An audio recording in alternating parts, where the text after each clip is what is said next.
Everybody, welcome to today's Knowledge at Noon. Today we have Chris Seidman from Unscrewed Theater. He's the executive director there, and take it away. Wonderful. Thank you so much, Jason. Thank you very much, everyone, for joining us in the webinar today. My name is Chris, and I'm actually going to put it right up here so that we all remember it. Let's see. So yes, we are going to be talking about technology today. And this is a perfect segue to what is going on in the world right now. So I'm looking at everyone. I'm seeing all of your faces in little boxes. Hi, Valerie. Hi, Jana. Hi, Kimber, Adam, and Krista, and Omar, and Shirley, and Carrie, if those are your real names. This is the way that we're living right now. However, there is a world beyond this computer. There is a world beyond these little boxes that we're living with. And I would dare say that there are people in these outside places that we live in. And so that's what we're going to be talking about today, is how to utilize improv to help with family matters, with entertainment, with something that is just different to do than staring at a screen. If you want to get time away from the screen, if you want to get time together with your family, then perhaps some of the exercises that I'm going to be talking about today will be able to do that, and you'll be able to have fun doing it. So one of the things that I want to say about improv first off is if everyone here in the webinar can please raise your hand if you know what improv is.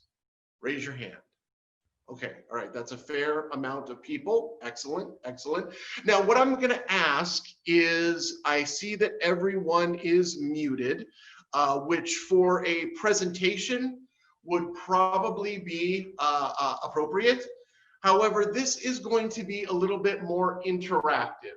You don't necessarily have to stand up. I'm going to be the one who's standing because there are a couple of things that I'll need to be able to demonstrate for you. However, I would like to open the chat up to discussion and perhaps a little bit of participation as far as that goes. So I do have my chat window up. Let's see. And I want to, first of all, ask, how do I sound? Is everyone able to hear me clearly? Good, good. Okay, wonderful. Out of the people who raised your hand, if you want to take your mute off and tell me, when you think of improv, what do you think of? Thinking on the fly. Thinking on the fly, correct? A just-in-time response. Say that again, Krista. A just-in-time response. Adjust and respond. Yes? Unscripted and spontaneous. Unscripted and spontaneous. Yes, absolutely. Only because I know you, Chris, I'll say yes and. Yes, and yes, that is a big concept in improv. We'll be talking about that just a little bit as far as we go along. But yes, agreement is very important. Now, I'm going to guess if you are here watching this webinar, most likely you have a family that you are currently living with. So raise your hand if you happen to have children in the house with you. Okay, all right. So agreement, that is not always something that you may be able to find when you have children in the house.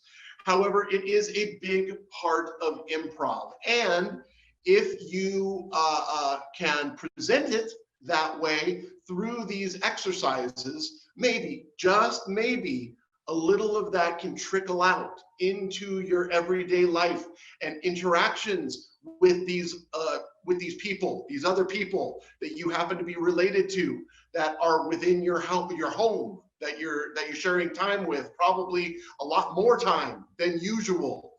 So agreement is a very big part of improv as far as that goes.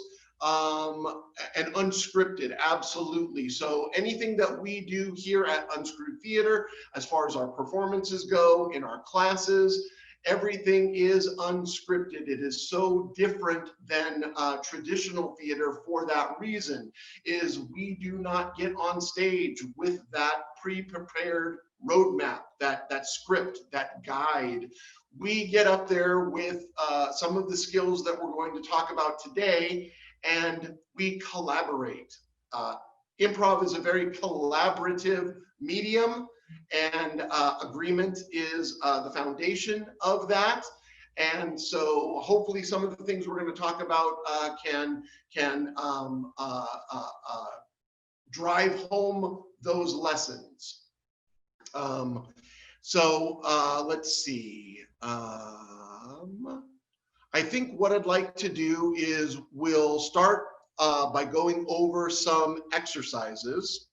And then if there's time later, then we'll be able to take any questions. I also want this to be interactive. So if you need clarification on anything, just raise your hand or get my attention, and we will go from there. So one of the things that I thought about preparing for this webinar, and believe me, even though I was late, I am prepared for this webinar. I have given this some thought, unlike before getting on stage for an improv show.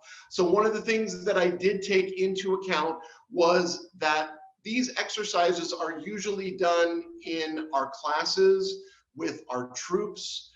And so we're talking about groups of maybe 10 to 12 people. I would doubt that there would be many families in town that have 10 or 12 people in their house. I'm thinking more like 4 to 6. So these exercises are designed for a larger group, but they can easily be pared down. What I would suggest is if you're going to incorporate some of these exercises into your family time, into your, maybe if you're homeschooling your kids, into the recess part of it, or maybe the performing arts section of homeschooling, because everybody knows that when you're homeschooling, you have to have a performing arts section. So if you're going to be utilizing these exercises at home, just gauge the interest level of those involved. Sometimes it'll be a little bit longer, sometimes it'll be a little bit shorter. I don't have to tell you that. Your parents, you probably already know that from years and years of experience. So let's go ahead and just start off with a very basic exercise. This is my PowerPoint presentation that I had prepared for very long and hard. So this is our first exercise. It's called Zip, Zap, Zop. Okay, I'm gonna put that right up here, and then I will talk about this. So usually when we do these exercises, we are in a circle, and that's why when we are doing our improv drop-in classes online, it is a little bit disconcerting because we're not all in the same room, we're not in a circle, but we still sometimes we figure out how to make it work. So zip, zap, zop. The way that it works is everyone stands in a circle, and it's as simple as this. All you need to remember are those 3 words: zip, zap, and zop. And it works like this. It's all about making a connection. It's all about eye contact, and it's all about sending the energy to the person that you're looking at. So you would make eye contact with someone, and you would kind of do this kind of a motion as you say one of those words, and you go in order. So it would be zip.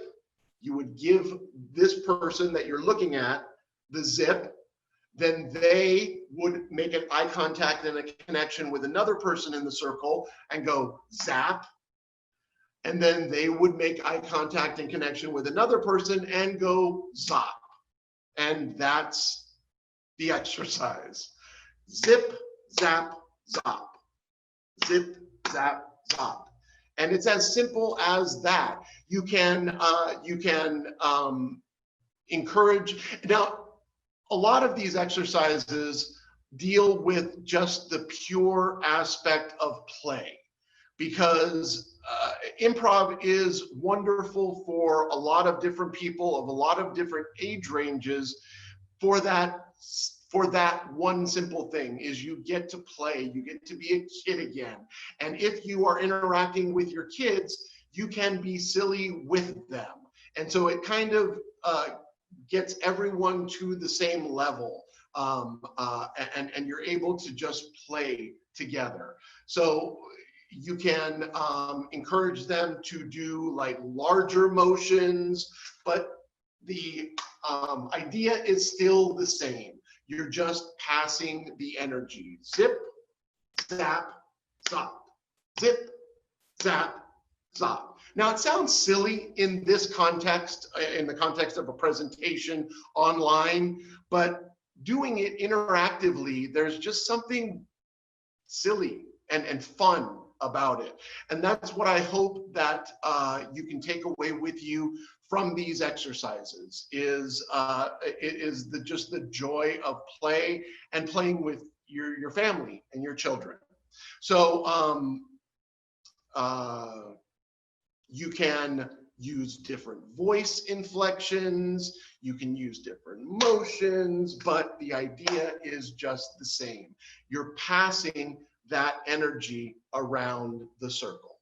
And the great thing is that if someone makes a mistake, then it's not really a mistake because the stakes are so low. It's not something that is going to go on their permanent record for a university or anything like that. You're just having fun and you're supporting each other.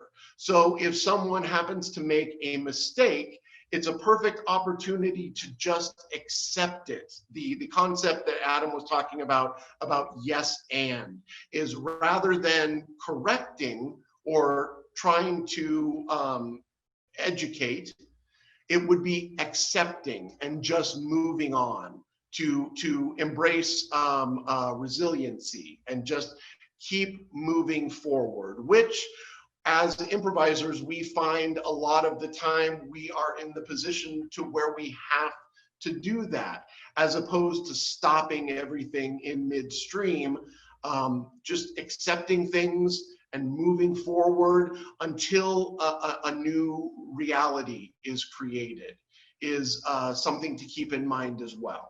Okay, so any questions about zip, zap, zop? Pretty simple, right? Okay, I thought we'd start easy. All right, so now next is an exercise called Pass the Name and Action. And this also is something that is done in a circle. And it's a little bit more complicated, but not really much more complicated. Again, it is about connecting. It is about being together, which a lot of these exercises are about. It's about focusing and just really paying attention to each other. So the way that this works is everyone in the circle would go around. They would say their name and they would associate an action with it. The reason that I use this exercise is usually it's an introductory exercise for a group of people that I'm not familiar with, so that I can become a little more familiar with their names. It is basically creating almost a mnemonic device so that you can associate their name with something that's tangible that you can hold on to. But for our purposes, most likely you're already going to know everybody's name, and everyone else is also going to know everyone else's name. So this is just for the kind of fun of it. For example, if I was going to start this exercise, I would say my name and associate an action with it like this: Chris.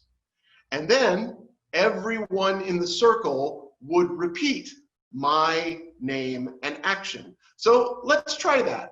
There's going to be a lag, but who cares? Let's try that, okay? So I'm going to do my name and action, and then give it a beat, and then everyone else do my name and action. Chris.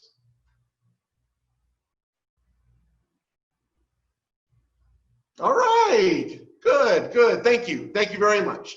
So that's the way that it would work. You would go around the circle, everyone would say their name and action, and it's probably a good idea once one rotation is done that you do a second rotation just to cement those names and actions in your brain. 1 second, Jenna, I'll get to your question. Yes, what's the question? Unmute so we could hear each other doing that? Sure. Like I said, I mean, unless there's something very distracting in your background, feel free to take yourself off of mute. So Nobody did. so that's okay. We just work with what we have. So then once we have the second rotation, that's where the passing part comes in, because it says pass the name and action. So what I would do is, like, for example, Jana, you have your mic off. Please give me your name and action. And it doesn't have to be complicated. It's the first thing that comes to your mind. Just say your name and associate an action with it. Jenna. Perfect. Okay, so the way that it works is I would start with my name and action, and then I would pass it by giving Jana her name and action. So it would be like this: Chris, Jana, right? So by doing that, I would pass it to Jana. Now I am pronouncing your name right. Mm-hmm. Yep. Awesome. Okay, I call that a win for today. So then Jana would start with her name and action, and then say someone else's name and action. And basically you would just bounce it around the circle that way. Again, for as long as interest holds up. And that's just a way, again, to connect with people, to not necessarily to get to know each other as in my original purpose, but to be able, like now there probably will be one person in the circle who has an action that like everybody wants to do or nobody wants to do. And so that will be something like, if somebody has an action like that, right? Then some people are going to be more drawn to doing that action. Now also, you can pass things back. Like if I went Chris, Jana could go Jana, Chris. So we could pass things, back and forth between each other. And if you do that long enough, it could be funny. And it could be funny to the point of being annoying. But that is all the intangible things that come with comedy. So are there any questions about that exercise? Pretty simple, pretty straightforward. All right, I was gonna say, do we wanna? No, let's move on.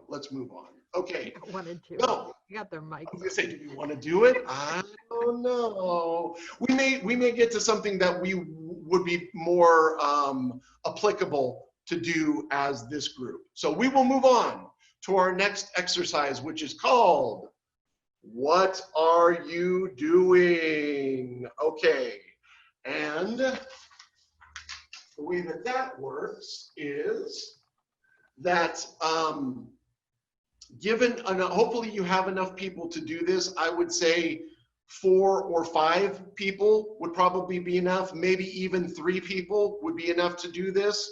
But you're going to have 2 lines. So there's going to be one person here, and there's going to be one person here, and then any additional people would line up behind them. And the way that it works is one person, maybe this person right here, would start doing a motion, whatever motion they want to do, but it would have to represent something. Like it could be as simple as this, which of course we all know is coloring your hair, because coloring your hair is something that everyone does, especially these days when the beauty shops are closed, right? Or combing your hair or whatever it is, but doing something to your hair, right? So it could be as simple as that, as brushing your hair. And this person who is doing the motion would continue to do the motion. Now the other person in line, the other person on the other side, would let them do that motion for a few seconds, and then they would ask the question, what are you doing? The person who is brushing their hair would say anything, and I do mean anything except the thing that they are actually doing. So they could be brushing their hair and they could say, I'm mowing the lawn. Or they could say, I'm washing the dog, or I'm singing a concerto, something, anything except I'm brushing my hair, right? So when they say that, whatever it is that they're saying that is not I'm brushing my hair, immediately the other person would start doing that. Now, you know your families better than I do. So I don't know if you have to put in some sort of a family-friendly rule or something like that, because I know, especially if you have teenagers or preteens, they may go to some, naughty places, but I don't know. So I don't know if you want to put your rules down there, but whatever they say, the other person has to immediately start doing. So if it's, what are you doing? I'm washing the dishes. Right? Then all of a sudden this person over here has to start, washing the dishes, or whatever they think their version of washing the dishes is.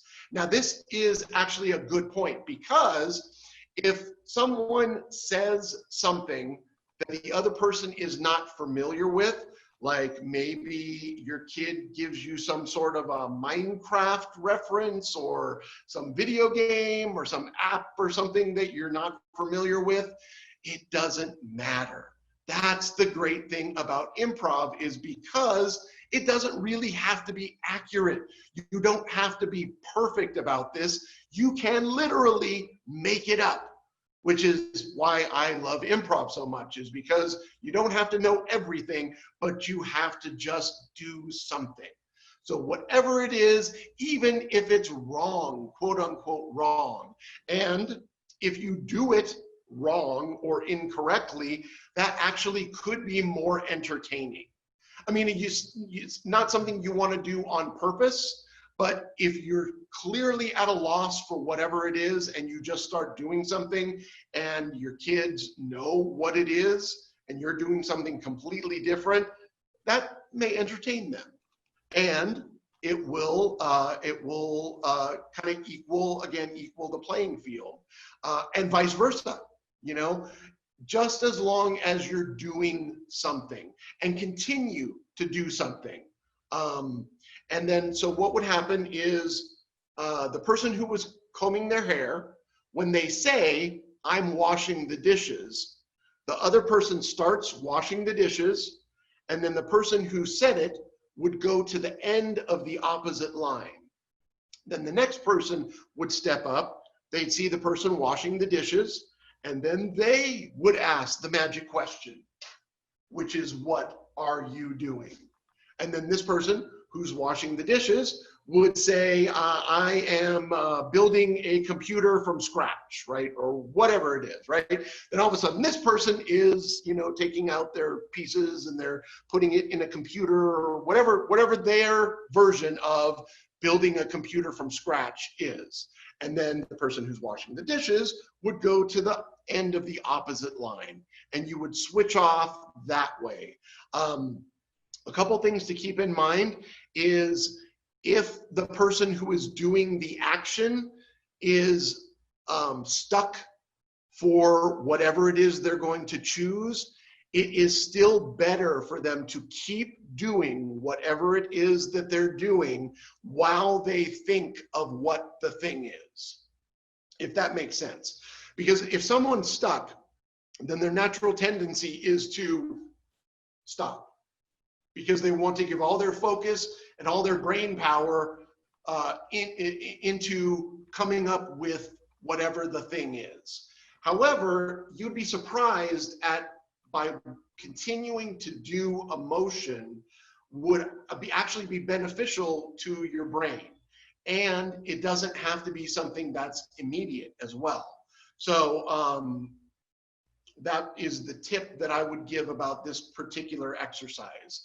That if they're not coming up with something immediately, just have them continue to do it. Patience and grace in this aspect is also very, very comforting. Because again, it's not make or break. Nobody's going to get, penalized for anything like this. And it is a way to kind of teach a very small lesson on resilience, on getting through something to the end. I mean, it's not huge, but it's a way to stick with something for those extra couple of seconds until you accomplish what you're meant to accomplish. Did you have a question, Jenna? Yeah, I was trying to write down the directions of it, and so I was wondering in the beginning part, so it says the first person does an action, and then the next person, they do it and then ask. Is that true? The first person starts with doing an action, like combing their hair. The person in the other line watches them or gives them a couple of seconds to do whatever it is that they're doing so that everyone involved can get an idea of what they're doing. And then they ask the question. Okay. And then once the person who's combing their hair or whatever it is says what they are doing, which is what they're not doing, then the other person who asked the question immediately starts doing that thing, whatever that thing is. Any other questions? Okay, great. All right, so now here is another exercise that is fairly good for people of all ages who are rambunctious and maybe need to expel a little bit of energy. So I call it slow motion sports. Slow motion sports, okay? And I have a feeling that everybody may understand what that is all about. Now, you're in your living room, you're in your den, you're in your place that has a little bit of room, maybe even your backyard, a place where you're free to move around without potentially damaging or destroying anything. First of all, this is a non-contact exercise. Let me just make that clear, right? So that you can make sure that those people involved understand. So say, for example, slow motion basketball, right? Say, okay, we're gonna play a game of slow motion basketball. Everything, and the object is, it's almost like, I don't know if you've ever heard of the quiet game, right? The object is to be as quiet as possible for as long as possible. But the object in this particular exercise is to go as slow as possible as you're doing whatever it is that you're doing. If you're playing basketball, then you want to dribble as slowly as possible. And you want to get down the court as slowly as possible. You want to shoot as slowly as possible, right? And so that way, it really does focus their energy and attention on something that is relatively quiet. So they're not running around and screaming a lot. But it also is something that can be seen as competitive. So you can do that with any sports, right? You can do it with basketball, baseball, soccer, you know, curling even, right? Slow motion curling. That would make it more exciting, right? That is something that you can, that's something that you can utilize, and you'd be surprised on how much energy and muscle control it takes to do that. And so you can actually wind people down that way if you need to. So that's something to do. Also, a kind of a twist on that is an exercise that was introduced to us from an improviser from Minneapolis. Her name is Jill Bernard, and what she calls it, she calls it loser ball, and it, you know, it almost celebrates failure. Because I think that in our lives, we may need that every once in a while. And the way that it works is it's also another slow motion exercise, but the object this time is to not catch the ball, right? So you are, you know, focused, you're looking at someone, you're going to throw them the ball, right? And on the other end, on the other end, the object is to fail brilliantly. Right? I missed it, right? So when that happens, you can see how creative people are at failure.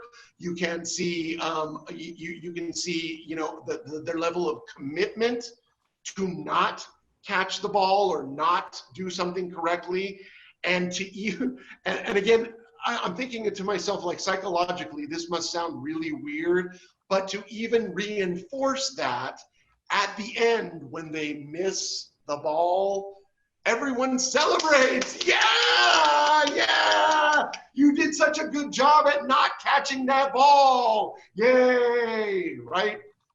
And so that is just kind of a twist on that. And again, it sounds almost kind of counterintuitive, but it is kind of a way to deal with the things that don't always turn out perfectly, because that is a big part of improv.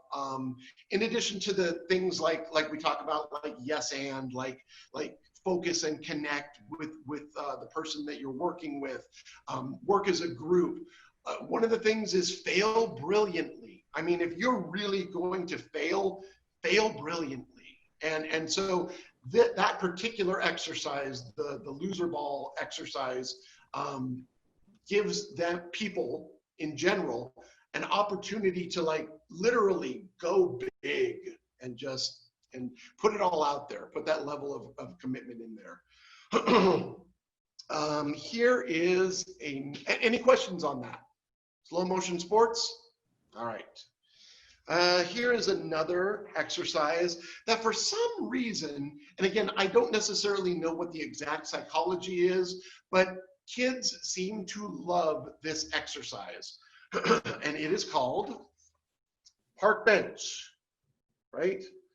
And so the way that it works is that you can find whatever it is, a couch, 2 chairs, something like that, and put them together so that it represents a park bench, right?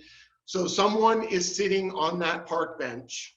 The other person comes up, and again, this is a non-contact exercise. their objective is, oh, okay, thanks. Thanks, Adam, bye. Their objective is to get that other person to move off the park bench so that they can sit there, right? And again, that's really all you have to say, and you can let the creativity go from there. And again, we want to make sure that this is a non-physical activity. So there's no touching allowed. You can't grab them. You can't push them. You can't do anything like that. But they have to find a way to get the other person to move. And I think that's pretty much what I'm going to say about that. Because the level of creativity can be from the ridiculous to the sublime. I have seen people pretend to have bodily functions to gross the other person out to get them to move. I've seen people try to reason with the other person to get them to try to move. And so it just really runs the gamut as far as that goes. So that is park bench. And yeah, as Jenna said in the chat, for some reason kids love that one, and I don't know what it is. And really all you have to do as far as, and first of all, it's great for you to be involved in that as well. There are certain exercises where you can be in a supervisory role, but I think that for the majority of these exercises, it is really great for you to also be involved. And that, again, goes towards the aspect of being a community, being a family, being silly together. And just like, you know, if you can look silly, I can look silly, we're all looking silly together. And it really kind of creates that bond as far as that goes. Any questions on that or comments? Okay, all right. So now we are going to move on to a category of exercises that I refer to as word at a time exercises. So at the bottom here, you can see that there's a couple of different things that I have down. One is word at a time story. Then there's a game called Oracle. And then there's a version called Dictionary. So let's talk about word at a time. And basically, it is what it says. It is doing something together, making something up, a word at a time. And I think that, at this point, this is probably good for a group activity. So what I'd like to do is, if everyone can take their mute off, we will give this a go. Let's see, how are we going to do this? I am going to look at the participants list. Okay. Okay, so I think probably the best way to do this, because you would also, if you were doing this in person, you would be seated in a circle. And then you would either go clockwise or counterclockwise and just keep that pattern going. So I think what I'd like to do is see if we can do it. Yes, Jenna? You might want to tell them to be on gallery view if they're not already. They can see everybody. Okay, sure. If you if you're watching on a phone, it might be difficult because there can only be 4 people in the screen at the same time. But what I'd like to try is possibly going in alphabetical order. So, yeah, well, I mean, as you can see, it's a challenge to do a group activity when everybody sees a different layout on their screen. So we can't necessarily be in the order that is shown on the screen, going one after another. So let's see. You can leave me out. I have terrible internet reception right now, so I'm not going to do it. So you can choose the others, okay? Okay, all right. So let's see, why don't we go Jana, Kimber, Krista, Shirley, oh no, Omar, Shirley, and Valerie.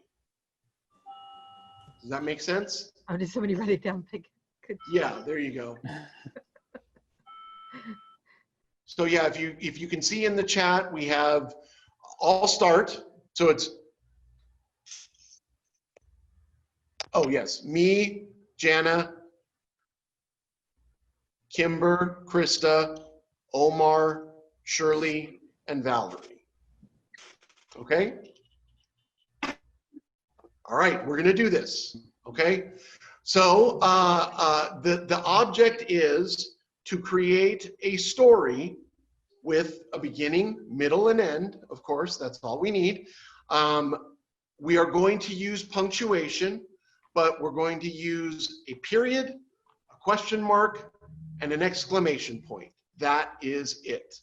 And so if it comes to you and you think that it's a logical place to put a punctuation mark, you can say period, question mark, or exclamation point, and that will act as your word. And then we'll move on to the next person. Does that make sense? Mm-hmm. Okay, all right. And I'm gonna guess that for most of you, this is the first time you've ever done something like this, and even more so on the internet. So we definitely have those two levels. However, the object is just to do our best to work together, because that's the object of any improv, is to work together and do our best. And if it turns into a train wreck, we will fail brilliantly, as I just said. All right, so here we go. I'm going to start off, and Jana is the next person. So once, On. A. Period. We. Met.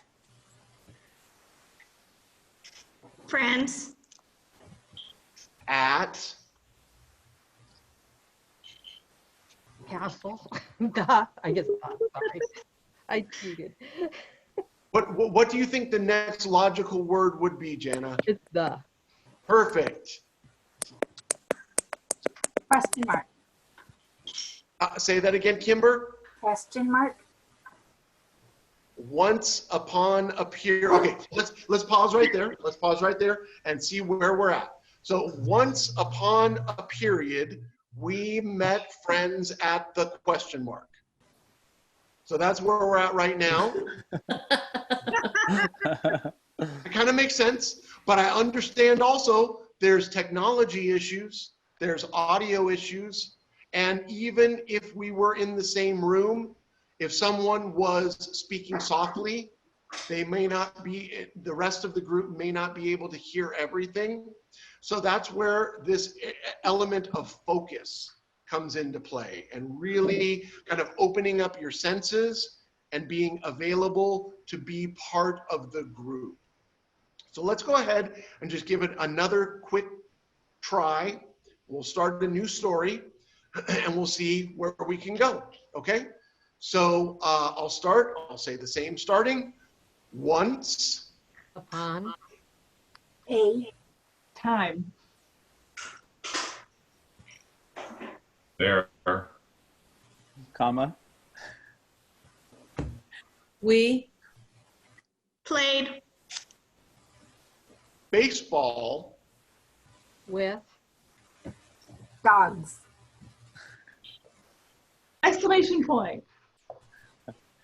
It. Very. Hot. today, So. We.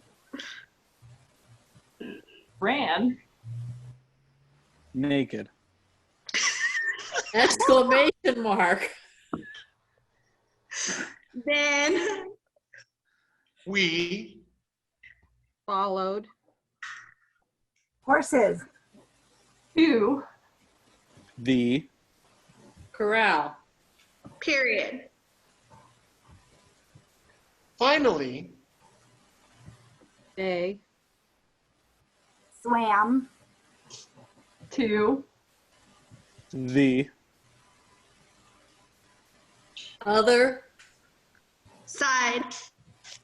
of the, Great. the end. Yay! All right, everybody give yourselves a round of applause. Yay! Okay, one question. Was that fun? Yes. Yes. Yep. Okay, so that said, it was fun. Second question, did the story make sense? No. No. Not at all.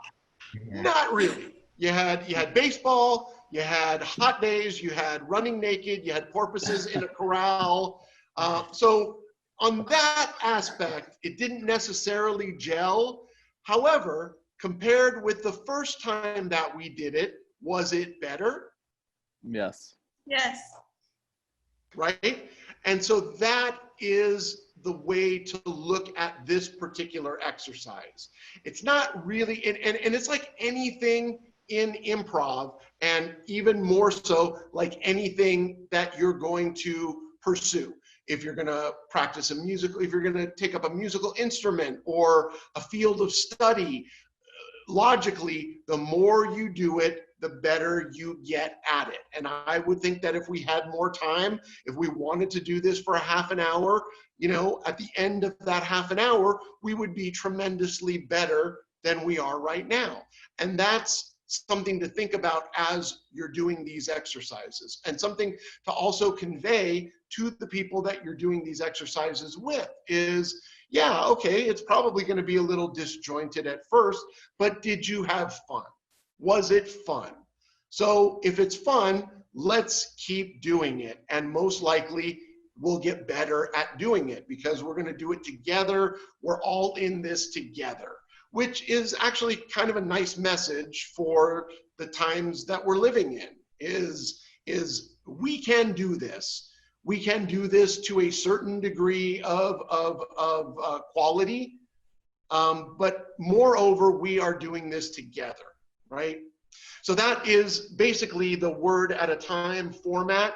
Now there's a couple of different variations. Like I said, dictionary is one. So the way that that would work is, the way that we do it on stage is we would have a line of people and we would get a made up word, whatever a made up word is, like crulicious or something like that, right? And then going down the line, each person you would work together with that group to spell that made up word, right? So each person would say a letter, and then when it seems like the group is at a place where the word has been spelled, they will all say the word together, right? Like crulicious, Krullicous,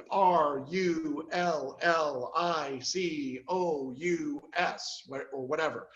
And then crulicious. Now I know that that's not the proper spelling of crulicious. Everybody had a different spelling in mind, but that's how it works because you have all these different people working together. And so the object is to come to a consensus of some sort. So that would be the first part. Then the next part would be providing a definition to crulicious, and then going down the line, each person says one word, right? And then the third part of this exercise, if you wanted to do that, would be to use the word in a sentence, almost like in a spelling bee, right? So you get the definition, or you get the spelling first, then you get the definition, then you get using the word in a sentence. And so there's three parts to that. That could be a little, advanced, but it's certainly something that you can do one word at a time. So I think that it's almost 1 o'clock at this point. So I hope that I've given you some ideas. Certainly, if you want, you can, I'm hesitating because I don't know where my contact information would be. You can certainly reach out to me. I can give you my, my email address, which is unscrewedtheater@gmail.com. Fairly simple. Theater is ER, and it's unscrewedtheater@gmail.com. You can reach out to me for any questions, clarifications, anything like that. But at this point, I think we do have a couple of minutes. So if anybody has any questions or anything they want to share, takeaways from the webinar, I'd love to hear them. If not, I'm going to give you a 2-minute commercial about Unscrewed Theater. Do it. Okay, so Unscrewed Theater, as most of you probably know, is, now this is where everybody leaves the webinar, right? Boop, boop, boop, boop, boop, boop, boop. Unscrewed Theater is a nonprofit community theater. We are a 501c3, and we are here. The reason that we exist is we love making people laugh. And that's why we are here, especially at a time like this. We have been closed since March 15th. That's actually what this notice says right here with the little sad face. I don't know if you can see it or not, but we have our physical building has been closed since March 15th. And we are working on ways to work with our landlord. We were lucky enough to get some small business funding. So that allows us to kind of take care of some of our expenses and stay open and figure out how we are going to navigate through this crisis, and what things are going to look like on the other side. We don't know when, we don't know what, but if you stay in contact with our Facebook page, you will know what we know. We are actually offering online content. If you enjoyed this webinar and would like to be even a little more interactive, we offer a drop-in improv class every Monday night on Zoom. It is from 6:30 to 8, and it looks very similar to this. We expand on some of the exercises that I talked about, like the word at a time story and things like that, and just provide a place for people to connect, for people to laugh. And it's absolutely no experience necessary. We have people, as a matter of fact, last night we had someone who had never done improv, and it was her first time doing anything like this, and she had a very good time. So if you have no experience, actually now is a great time to kind of jump into this. In addition to our drop-in class, we also have a performance every week on Zoom.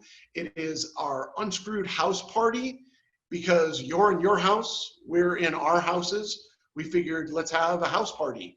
And so that is every Saturday night at 7:30. And it is some short improv games with performers from our theater. We do it in a webinar format, so it doesn't look like this with everybody's face in a box.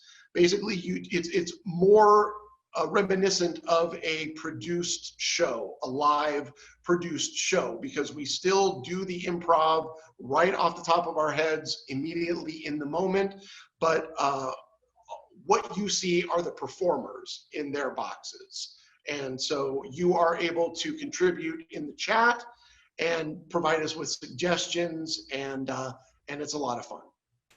So if you enjoyed the webinar and you would like to support us, we are gladly accepting donations at unscrewedtheater.org, which is our website. We have a donate button at the top of our website, and we would be grateful for anything that you'd be able to contribute to help us take care of our operating expenses.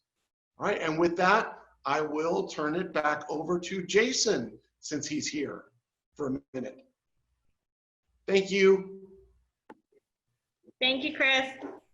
You're welcome. All right, thank you, Chris. I've had a lot of technical difficulties with my so I've been bouncing in and out of the program. So It happened. thanks, Seidman from Unscrewed Theater, unscrewedtheater@gmail.com if you have any questions. And again, Chris, it's always great to see you. I saw a show a long time ago when you first signed up, and it's a lot of fun. So we Thanks. appreciate you. And I just was going to do a real quick note for tomorrow. Tomorrow we have Jason Robinson from Mass Mutual, and he's going to talk about a project that him and his son thought up about these ear savers for the masks, for the actual medical masks. So he will be on tomorrow at Knowledge at Noon. So join us, and you can still register now. So again, thank you again to Chris, and thank you everyone for Thanks, Chris. joining us today. Thanks. Thanks, Chris. Thank you. Bye.